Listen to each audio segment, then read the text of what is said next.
Welcome to 24/7 news TV. నేను మీ శాన్వి. దేవి నవరాత్రులు అంటేనే పెద్ద పండగ. పూజా విధానాలు ఏంటి, అసలు ఎలాంటి నైవేద్యాలు పెట్టాలి అనే దాని గురించి మనకి మరిన్ని వివరాలు ఇవ్వడానికి మనతో పాటు గురుగారు చేబియ్యం కిరణ్ శర్మ గారు ఉన్నారు. మరి ఆయనతో మాట్లాడదాం. గురుగారు నమస్తే అండి. అఖండ లక్ష్మి సౌభాగ్యవతి భవ. ఎలా ఉన్నారు గురుగారు? అద్భుతం నాన్న, ఎనర్జెటిక్ అండ్ ఎవరికి. గురుగారు, ఇప్పుడు చూసుకుంటే దసరా రోజు 9 రోజులు 10 రాత్రులు అని చెప్పేసి అంటారు కదా. మరి ఈ 9 రోజులు కూడా పూజ చేయలేని వాళ్ళు ఒక్క రోజులోనే చేసుకోవచ్చు అంటారు గురుగారు? అంటే కనీసం ఇక్కడ ఏంటంటే అమ్మవారికి మనకు చెప్పి కొన్ని ఉపాయాలు ఉన్నాయి. మొదటి రోజు చేసుకోలేకపోయినా కనీసము సప్తమి అష్టమి నవమి, ఓకే, ఆ సప్తమి అష్టమి నవమి చేసుకొని దసరా రోజు మనం పండగ చేసుకోవచ్చు. దసరా అనేది లెక్కలోకి రాదు, దసరా పండగ, అది ఆనందకరమైనటువంటి రోజు కాబట్టి దీక్ష అనేది సప్తమి అష్టమి నవమి. అది కూడా చేసుకోలేని వాళ్ళు కనీసం మహర్నవమి రోజు అయినా సరే దీక్షలో ఉంటే దీక్ష పరిపూర్ణ అయ్యే అవకాశాలు ఖచ్చితంగా ఉంటాయి. కలశ స్థాపన చేసుకోవాలంటే తప్పకుండా కలశం పెట్టుకుంటేనే శ్రేష్టం. కలశం పెట్టుకుంటేనే మనకి ఒక అమ్మవారి ఆవాహన, ఒక పూజ అనేది తప్పకుండా ఉంటుంది. కాబట్టి మీరు 3 రోజులైనా సరే కలశ స్థాపన చేసుకోండి. సప్తమి రోజు కలశం పెట్టుకోండి, అనుకూలం ఉంటుంది. లేదు నవమి రోజు కలశం పెట్టుకున్నా సరే, కానీ నవమి రోజు కలశం పెట్టుకుంటే మాత్రం మీరు దశమి రోజే కదిలించాలి. నవమి రోజు కదిలించడానికి లేదు. ఓకే, అది ఆ ఒక్క రోజు పండుగ చేసుకోండి. అంటే 2 రోజులు పండుగ అవుతుంది, లేదా 4 రోజులు. దసరా అనేది పండుగ కాబట్టి దసరా దీక్షలోకి రాదు. కేవలం సప్తమి అష్టమి నవమి దీక్ష. ఒకరోజు దీక్ష అంటే ఏక దీక్ష అనేది నవమి రోజు తీసుకొని, నవమి రోజు ఎందుకు కదిలించొద్దు అంటే ఒక రాత్రి గడవాలిగా, ఒక రాత్రి గడవాలి కాబట్టి అమ్మవారిని కూర్చోబెట్టాలి కాబట్టి దసరా పొద్దున్న రోజు మీరు ఉద్వాసన చేసే ప్రయత్నం చేయొచ్చు. దానికి ఎటువంటి ఇబ్బంది లేదు. గురుగారు, ఇప్పుడు చూసుకుంటే ఒక్కొక్క రోజు దసరా రోజు ఒక్కొక్క రంగుతో పూజించాలి అంటారు కదా. అసలు ఆ రంగులు ఏంటి, అంటే ఎందుకు ఒక్కొక్క రంగు ఒకే రంగుతో చేయకూడదు అంటారా? రంగు అంటే ఏమిటి మీరు అనేది నాకు అర్థం కదా. ముగ్గుల గురించి అడుగుతున్నారా, వస్త్రాల గురించి అడుగుతున్నారా? వస్త్రాల గురించి అడిగేది ఆవిడ యొక్క రూపం ఎలా ఉంటుంది అర్థం. అంటే ఆ రూపం అంటే ఘోర రూపము, సాత్విక రూపము, సౌందర్య రూపము, ఇలాంటి రూపం, ధూమ్ర రూపము. అంటే ఇప్పుడు మనము ఇందాక రంగులో చెప్పుకున్నాం, అది యాష్ కలర్ పెట్టుకొని చెప్పేసి చండికాదేవికి కాళరాత్రి ఉత్సవంలో నలుపు రంగు 2 చెప్పాం. మహిషాసుర మర్దిని, చండీ అవతారం, 2 ఒకే అవతారాలు. ఇక్కడ యాష్ కలర్ పెట్టమన్నారు, ధూమ్రవర్ణం. అక్కడ ధూమ్రాసుడు అనేటువంటి రాక్ష సంబంధించింది కాబట్టి ఆ ధూమ్రవర్ణంలో అమ్మవారు కనబడుతుంది మనకి. అంటే ఒక్కొక్క రూపము ఋషులు అసలు అలా వాళ్ళు చూశారు వాళ్ళ అమ్మవారిని. ఆ దేవి చండీ సప్త పారాయణంలో ఈ రోజున ఏంటి అమ్మవారి కథ అన్నప్పుడు వింటున్నప్పుడు అమ్మవారు ఆ రూపంలో అలంకారం కనబడుతోంది. ఆవిడకి అన్ని భుజాలు ఉన్నాయి, అన్ని ఆయుధాలు ఉన్నాయి, అంత సౌమ్యంగా ఉంది, అంత అలంకారంలో ఉంది, ఆమె తింటున్నట్టు కనబడుతోంది అని ఋషులు సందర్శించారు కాబట్టి ఆ వర్ణం వచ్చింది తప్ప ఆవిడ దేవుడు ఇదే చెప్పారు. ఋషులే సందర్శించారు, ఋషులు చెప్పినటువంటి విధానాన్ని మనం పాటిస్తున్నాం. అయితే ఈ పదార్థాలు ఏమిటి స్పెషల్గా అంటే చెప్పాం కదా, ప్రకృతిలో మమేకమయ్యేటువంటి ప్రయత్నంలో ఆరోగ్య సూత్రాలు. ఇప్పుడు మీరు ఎర్రపప్పు తినడం వల్ల మీకు B12, E6 బాధ్యత మీకు తెలియదు. కొవ్వు పెరగాలంటే ఏమిటి, మనం అందరు మాంసం తినే వాళ్ళు ఉన్నారుగా, మరి ఎర్ర కందిపప్పులో మీకు కొవ్వు ఎక్కువ ఉంటుంది. అది చాలా మంచి తినడం, తొందరగా రీచ్ అవ్వదు. మరి అరగదు కాబట్టి అందరూ ఏమంటారు, అది తినడానికి ఇష్టపడరు. అంటే ఎక్కువసేపు ఉంటుంది. అది ఎక్కువ తినడం వల్ల ఏమవుతుందంటే తక్కువ తింటాం మనం. అంటే మధ్యాహ్నం తింటే రాత్రి తినబుద్ధి కాదు. కాబట్టి మనిషికి ఎంత కొవ్వు కావాలి, ఎంత జీర్ణ ప్రక్రియ ఉంటుందో అంతవరకే ఉంటుంది. కాబట్టి పరోక్షంగా ఎర్ర కందిపప్పు మంచిది. రోజు తింటే అది అరిగి ఉండదు కాబట్టి రోజు తినలేం మనం. ఇలా మనం తినేటువంటి పదార్థం గురించి రూపమేమో, అలంకారమేమో ఋషులు సందర్శించిన అమ్మవారి రూపం, ఆ వర్ణం.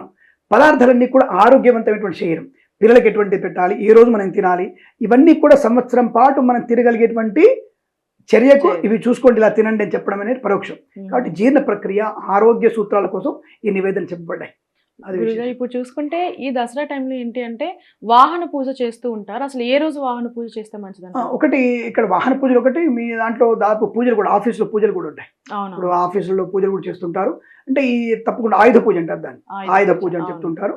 సో ఈ మహర్నవమి రోజే ఎక్కువ చేయాలి. చాలా మటుకు మహర్నవమి రోజు చేసుకోవాలి. కానీ అందరూ పండగకి వెళ్ళిపోతారు కదా, కాబట్టి దుర్గాష్టమి మంచిగా అడుగుతారు. దుర్గాష్టమి తప్పకుండా చేసుకోవచ్చు. కానీ దానికంటే ముందు లక్ష్మీ అవతారంలో ఈ ఆయుధ పూజ చేయడానికి లేదు. దుర్గాష్టమి రోజే మీరు తప్పకుండా ఆయుధ పూజ చేసుకోవచ్చును. అదే రోజు మీరు వాహన పూజ కూడా చేయాలి. అంటే మీద ఆయుధం అదేగా. ఒక మనిషికి జీవన ప్రయాణంలో ముఖ్యంగా మనకి పక్కన ఉండేది 2 వ్యక్తులు. భర్తకి భార్య, భార్యకి భర్త, రెండో వాళ్ళు బండి, ఆ తర్వాత పిల్లలు. ముందు వాళ్ళిద్దరు ఫస్ట్ వాళ్ళకి ఉండేది బండి, పెళ్ళం కంటే ముందు ఉండేది బండి. వాడికి బండి ఉంటేనే పెళ్ళం వస్తుంది. కాబట్టి ఈ వాహనం అనేది ఆయుధం కాబట్టి ఆయుధానికి తప్పకుండా మన వాహనానికి మనం పూజ చేసుకునే ప్రక్రియ తప్పకుండా చేసుకోవాలి. ఎందుకు మన ప్రయాణంలో ఆటంకాలు ఉండాలి, ఎందుకు ఎటువంటి ఆటంకాలు లేకుండా చిన్న నిమ్మకాయ పెట్టుకొని పూజ చేసుకుంటూ పోయేది దానికి. ఇప్పుడు నిమ్మకాయ ఎందుకు పెట్టాలంటే దానికి క్షిప్రమైనటువంటి నెగిటివిటీ తీసేయగలిగే శక్తి ఉంటుంది. సైన్స్ ప్రకారం కూడా మనకి నిమ్మకాయకి సెట్రిక్ యాసిడ్ అది. సో మళ్ళీ ఇటువంటి అజీర్ణాన్ని కానీ, రోగాన్ని కానీ, బ్లడ్ సర్క్యులేటర్ని కానీ ఎక్కువ పెంచే ప్రయత్నం ఉంటుంది. మీరు బాగా గుర్తుపెట్టుకోండి, హార్ట్ అటాక్ కనుక ఉన్న వాళ్ళు ఎవరైనా సరే ఉన్నారంటే వెల్లిపాయలు పెట్టుకోమంటున్నారు. అవును. ఇప్పుడు ఈ మధ్య కొత్తగా బయటకు వచ్చింది. మరి ఇది అదే చెప్పారు పురాణంలో ఆయుర్వేద గ్రంథంలో తప్పకుండా మీరు వెల్లిపాయ తినండి, రోజు ఒక వెల్లిపాయ తినండి, గుండెపోటు అని చెప్పారు. ఓకే. అవునవును. ఇప్పుడు కొత్తగా ఏంటంటే ఎవరికైనా మీకు ఎటువంటి ఇబ్బంది ఉంటే ఒక వెల్లిపాయ నోట్లో పెట్టుకొని కొరికేయండి, 2 సెకండ్లో మీరు గుండెపోటు బయటకు వచ్చేస్తారని చెప్తున్నారు. అవును. ఆయుర్వేద వైద్యంలో కూడా అదే పని, రోజు ఒక వెల్లిపాయ భోజనానికి ముందు తినమంటారు. ఇంత నెయ్యి వేసుకొని 3 వెల్లిపాయలు వేసుకొని ఫస్ట్ ముందు తినమంటారు. ఎందుకు? గుండె నాళాలు ఓపెన్ అవుతాయి వెంటనే. ఇంతకంటే మనకి ఏ సాక్ష్యం కావాలి? ఇప్పుడు అదే సైన్స్ చెప్తారు, ఒక వెల్లిపాయ నోట్లు వేసుకొని డాక్టర్లు చెప్తున్నారు. పురాణాలే ఫాలో అవుతున్నారు తప్పకుండా. కాబట్టి ఇదంతా కూడా మనకి ఒక రకమైనటువంటి ఈ నిమ్మకాయకి సిట్రిక్ యాసిడ్ తగ్గించే ప్రయత్నం ఉంటుంది. కాబట్టి అది వాహనం మీద ఉన్నప్పుడు దాని అనేక రకాల సూక్ష్మ క్రిముల వల్ల కూడా దృష్టి దోషం వల్ల కానీ తగ్గించే ప్రయత్నం ఖచ్చితంగా ఉంటుంది. ఏదో సినిమాల పాటలు చెప్పినట్టుగా 4 కోట్ల కారు కొన్నావు నిమ్మకాయ పెట్టావు అని చెప్పినట్టు కాకుండా ఆ నిమ్మకాయ అనేది ఆత్మస్థైర్యాన్ని, మన డ్రైవింగ్ లో ఏకాగ్రతని కలిగిస్తుంది. That is the reason of lemon మనం పెట్టేది తప్ప ఎవడో చెప్పాడు 5 కోట్ల కారుకి ఇచ్చిన నిమ్మకాయ పెట్టినవాడిని కాదు.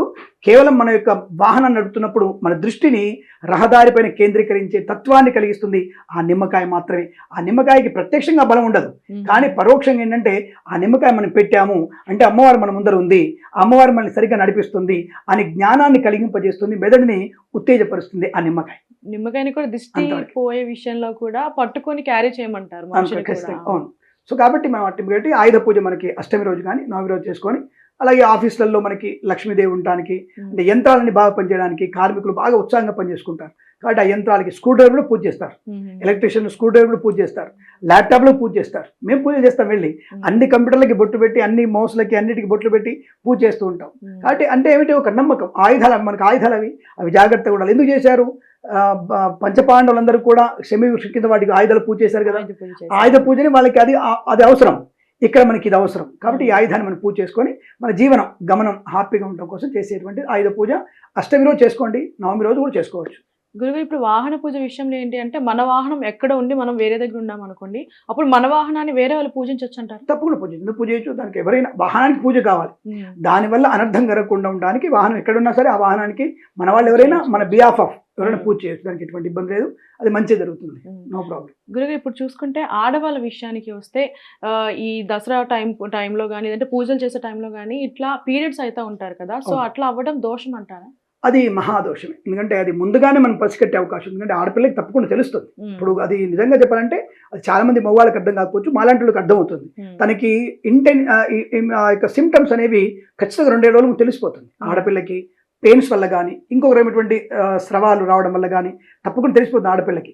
ఆ తెలిసిపోయినప్పుడు 2 రోజుల ముందే జాగ్రత్త పడవచ్చుగా. సో కాబట్టి ముందే తెలుస్తున్నప్పుడు మనం కావాలని అలాగే చేయడం వల్ల మాత్రం మహా అపరాధం అవుతుంది. ఒక్కొక్కసారి పిల్లలకి ఇప్పుడు 13 ఏళ్ల పిల్ల ఉంది, మొదటిసారి రిజిస్టర్ అయింది, రెండోసారి తప్పకుండా రిజిస్టర్ అయ్యి వచ్చింది, దానికేం దోషం లేదు. కానీ మనకి 10 ఏళ్ళు అయిపోయింది, పిల్లలు కూడా పుట్టిన తర్వాత కూడా మనం కావాలని 10 రోజుల్లో ఎప్పుడో రోజు వస్తుంది మనకి టైం అని చెప్పేసి మనకి ఏదో రోజు ఋతుక్రమం ఉందని తెలిసినప్పుడు కూడా మనం అక్కడ పూజలు కూర్చోవడం కరెక్ట్ కాదు. అప్పుడు మన ఇంట్లో కలిసి నవరాత్రులు పెట్టుకుంటే మీ అత్తగారు ఉన్నప్పుడు అయితే మీ యొక్క అమ్మగారు ఉన్నప్పుడు పెట్టుకోవడం మంచిది. మీకు ఆ ఇబ్బందులు వచ్చినప్పుడు 5 రోజులు ఆ ఇంట్లో ఉండకూడదు. ఆ ఇంట్లో ఉండకుండా మీ స్నేహితుడి ఇంటికి వెళ్తారా ఇక్కడికి వెళ్తారా అనేది అది మీ ఇష్టం. మీ బాబాయ్ ఇంటికి వెళ్ళొచ్చు, మీ ఇంటికి వెళ్ళొచ్చు, అది సంబంధం లేదు. కానీ అక్కడ కలశం పెట్టిన ఇంట్లో మాత్రం ఋతువు వచ్చినటువంటి ఆడవాళ్ళు ఉండకూడదు. అలా వస్తుందని తెలిసి కూడా మీరు చేయడం మాత్రం మహాపరాధం అవుతుంది. అది అమ్మవారికి క్షమించాలని ఇబ్బంది కలిగే సూచనలు కనబడతాయి. ఇఫ్ ఇన్ కేస్ అట్లాంటివి జరిగితే దానికి పరిహారం ఏమన్నా ఉందా? పరిహారం ఏం లేదు, మనం కలశం తీసేయాల్సింది. పరిహారం ఏం లేదు, దాని కలశం తీసేసి అమ్మవారికి మళ్ళీ మనం పునఃశుద్ధి కార్యక్రమం చేసుకోవాలి. అంటే ఆ 3 రోజులు ఏంటో పనికి రాదు కదా. సో మొత్తం కలశాంత తీసేసి మళ్ళీ కొత్త వస్తువులు తెచ్చుకొని మీరు ఏదైతే శుద్ధి అవుతుందో, సపోజ్ మీకు 2 రోజు ఇబ్బంది వచ్చింది, 5 రోజులు పనికి రాదు అంటే 7వ రోజు మళ్ళీ కలశం పెట్టుకోవచ్చు. మీరు 7, 8, 9 పెట్టేసుకొని కలశ పూజ చేసుకోవచ్చు అమ్మవారికి. అంటే 5 రోజులు వదిలేయాలి, 5 రోజులు వదిలేసి పెట్టుకోవాలి. మీకు 7వ రోజు వచ్చేసింది, ఇక దసరా పండుగ కూడా లేదంటే మీకు అంటే ఇంట్లో అమ్మ వాళ్ళు ముట్టుకోవద్దు, వేరే వాళ్ళు పండుగ చేసుకోవచ్చు. మీరు ఈ ఋతువు ఉన్న వాళ్ళు ఎవరిని ఇంకొకరిని ముట్టుకోవడానికి లేదు. పూజ చేసేటట్టయితే సరదాగా ఉండేటైతే వాళ్ళు రేపు అందరూ కలుపుకుంటుంది కాబట్టి అది వేరే విషయం అనుకోండి, అటువంటి దోషం లేదు. కానీ కావాలని చేస్తే మాత్రం దోషం ఖచ్చితంగా ఉంటుంది. కావాలని కరెంటు వైరు 420 kV వాట్స్ పట్టుకోవద్దు కదా, అది ప్రమాదాన్ని కలిగిస్తుంది. కాబట్టి ఇక్కడ కూడా తెలిసి కూడా మనకి వస్తుంది ఇబ్బంది అని తెలిసి కూడా చేయడం మాత్రం మహా అపరాధమే అవుతుంది. అది దోషం, అది భరితం. అది తెలియకుండా వస్తే ఏం చేయాలంటే ఇక మళ్ళీ పునఃశుద్ధి చేసుకోవాలి. దానికి మళ్ళీ ఉదకశాంతి చేయాలి. ఉదకశాంతి చేసుకొని మళ్ళీ దానికి పూజలు హోమాలు అవన్నీ చాలా వేరే ఉంటాయి. సో ఇది చాలామంది అనుకుంటారు బాపనోడు బతకడానికి ఇవన్నీ పెట్టారు అంటే ప్రమాదం వచ్చింది. ఇప్పుడు ఒక బండి వేగంగా నడపొద్దన్నాం, 100 కిలోమీటర్ నడపన్నాం, 150 స్పీడ్ వెళ్ళావు, ఎవరన్నా గుద్దినోడికి నువ్వే ట్రీట్మెంట్ చేయించాలి, నువ్వు ట్రీట్మెంట్ చేయించుకోవాలి.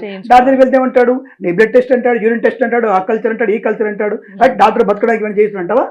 అక్కడ ఏమైనా చేయించుకుంటావుగా?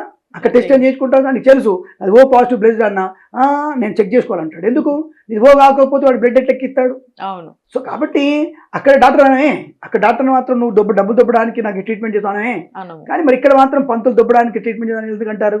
అంటే ఎవరి చర్య వాళ్ళదే, ఎవరి పనితనం వాళ్ళదే ఉంటుంది. కాబట్టి ఆ సమయంలో ఉదక్షాంతి చేసుకోవాల్సిందే, దానికి తప్పదన్న విషయాన్ని గుర్తించండి. గురుగారు ఇప్పుడు భార్యాభర్తల విషయానికి వస్తే, ఇఫ్ ఇన్ కేసు భార్య పీరియడ్స్ టైంలో ఉండేటప్పుడు భర్త గుడికి వెళ్ళి అట్లీస్ట్ పూజలు చేసుకోవచ్చు అంటే తప్పకుండా చేసుకో, దానికి ఎటువంటి ఇబ్బంది లేదు. అయితే ఆడపిల్లకి ఎప్పుడైతే ఋతువు ఉంటుందో ఆవిడ పక్క గదిలో ఉండాల్సిందే. ఎందుకంటే ఈ వస్త్రాలని ముట్టుకున్న వస్త్రాలతో మనం అక్కడ వెళ్ళడానికి లేదు.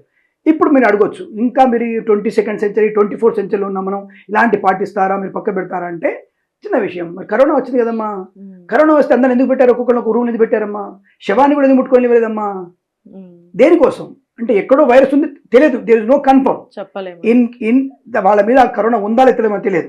శవాన్ని ముట్టుకుంటే ప్రమాదం అంతవరకు చెప్తున్నారు వాళ్ళు. ఉండొచ్చు అని తప్ప ఉన్నది ధృవీకరించలేగా.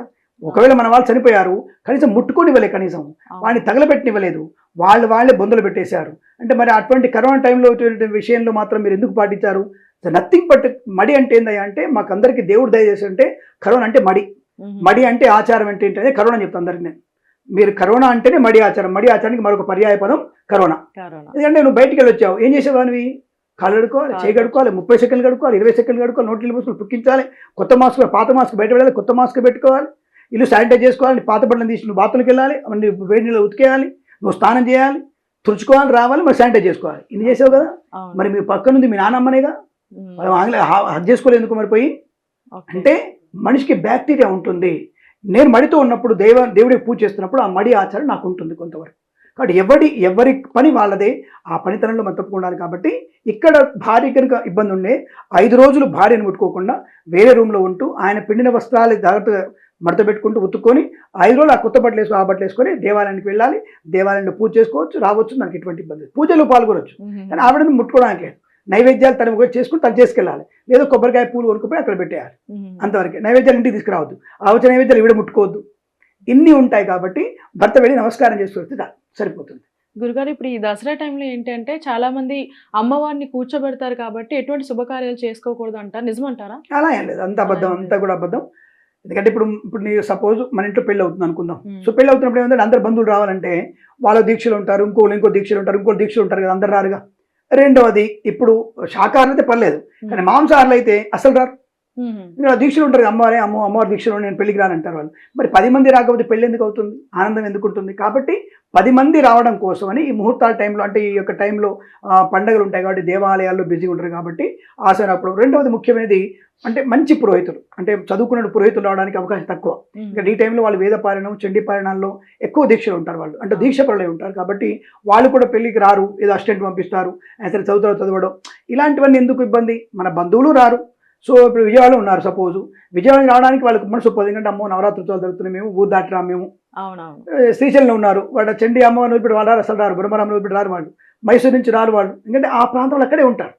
ఎందుకంటే వాళ్ళకి అది తప్పకుండా అమ్మవారు మన ఇంట్లో ఉంటుంది వాళ్ళ అనొక ఫీలింగ్. కాబట్టి ఎవరు రావడానికి ఉత్సాహపడరు. కాబట్టి 10 మంది రాకపోతే వివాహం జరగదు కనుక తప్పకుండా మన వాళ్ళు ఈ టైంలో ముహూర్తాలు పెట్టు. కానీ ఈ టైం ముహూర్తాలు ఉంటాయి, గృహప్రవేశాలు ఉంటాయి, పెళ్లిళ్ళు ఉంటాయి, అన్ని కూడా ముహూర్తాలు నవరాత్రుల్లో ఖచ్చితంగా ఉంటాయి.